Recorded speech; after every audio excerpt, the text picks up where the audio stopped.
How to scan WhatsApp from another device. Hey everyone, welcome back to the channel. If you're new here, don't forget to hit the subscribe button and turn on the notification bell to not miss any updates. So, do you want to scan your WhatsApp code? Then don't worry, you're in the right place. So first things first, open up your WhatsApp and then go to the settings on the bottom right. Then beside your profile, you'll see a QR code like icon. Tap on it and there you'll see your WhatsApp QR code.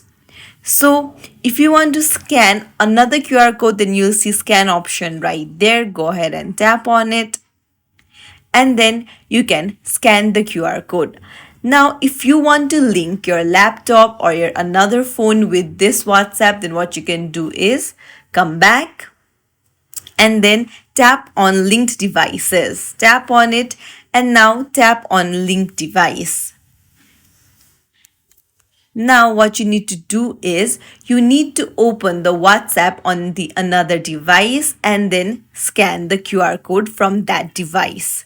That's it. If you found this tutorial helpful, don't forget to like and subscribe to our channel for more tips and tricks. Thank you for watching. See you in the next video.